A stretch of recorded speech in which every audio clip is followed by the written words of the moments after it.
Hello everyone, কেমন আছো তোমরা সবাই? আজকে রথের দিন আমি বেরিয়েছিলাম রথ দেখতে। আর একটা জিনিস কিনেছিলাম, সেই জিনিসটা আমার খুব একটা পছন্দ হয়নি বলে এক্সচেঞ্জ করানোর জন্য যাচ্ছিলাম দোকানে। আর রাস্তায় যেতে যেতেই দেখো কি সুন্দর একটা রথ। রথটা আমার খুব ভালো লেগেছে, কত ফুল দিয়ে রথটা সাজিয়েছে দেখো। আর কত লোকজন মিলেই রথের দড়িটা টানছিল। জিনিসটা এক্সচেঞ্জ করিয়ে বাড়ি ফিরছিলাম। আর বাড়ি ফেরার পথেই দেখছিলাম দেখো আরও একটা ছোট্ট রথ, আর তার সামনে চলছে মাঝারি সাইজের আরও একটা রথ। রথের দড়িটা কত লোক মিলে টানছিল। আমারও যদিও খুব ইচ্ছে করছিল রথের দড়িটা টানার জন্য, কিন্তু কি করব, আমি তো গাড়িতে যাচ্ছিলাম, তাই জন্য টানতেও পারলাম না। ভাবলাম যেখানে যাব সেইখানে গিয়েই রথের দড়িটা একবার টানবো। কত লোকজন রাস্তায় এই রথের দড়ি টানার জন্য দাঁড়িয়ে আছে। আর কত ছোট ছোট বাচ্চা ছেলেমেয়েরা রাধা কৃষ্ণ আরও কত কিছু সেজে নাচ গান করতে করতে যাচ্ছে। এই দেখো, এই যে মন্দিরটা দেখলে, এটা আমার বাড়ির কাছে হাজরাকালী মন্দির। এবছরই এখানে জগন্নাথ মন্দির তৈরি হয়েছে, আর এটা উদ্বোধন হবে সোজা রথের পরে যে বৃহস্পতিবার সেই দিনকে। আর আজকে এটা রথের দিন বলে প্রচুর লোকজন এখানে দেখতে এসেছিল। যদিও এখানে মন্দিরে এখনও তো ঠাকুর প্রতিষ্ঠা হয়নি, তাই জন্য এখনও এই ঠাকুরের কালার করা এগুলো সব বাকি রয়ে গেছে। বৃহস্পতিবার দিন এটা উদ্বোধন হবে।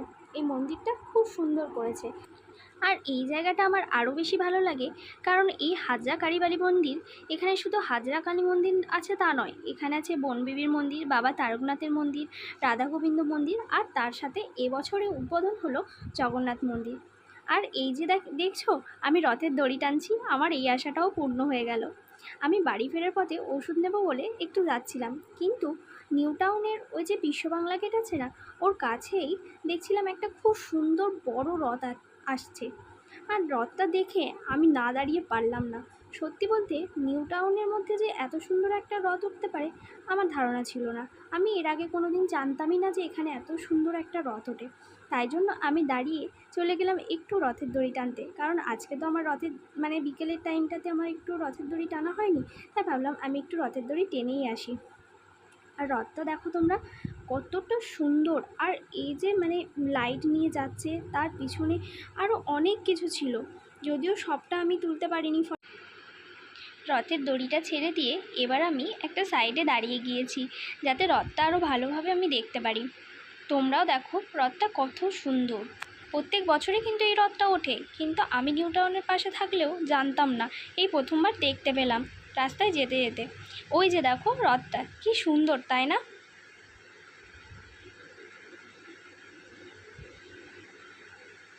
কত লোকজন মিলে এই রথের দড়ি টানছিল। আজকে আমার রথের দিনটা খুবই ভালো কাটলো। তোমাদের কেমন কাটলো আমাকে কিন্তু কমেন্টে জানিও। আর যদি আমার ব্লগটা ভালো লেগে থাকে তাহলে একটা লাইক করে দিও, আর একটা কমেন্ট করে দিও, আমাকে একটু ফলো করে দিও। আর এবার আমি ওষুধটা নিয়ে বাড়ির দিকে হাঁটা দেব। আর তোমাদের কেমন লেগেছে আমার ব্লগটা জানিও কিন্তু অবশ্যই। চলো আজকের জন্য এই পর্যন্তই।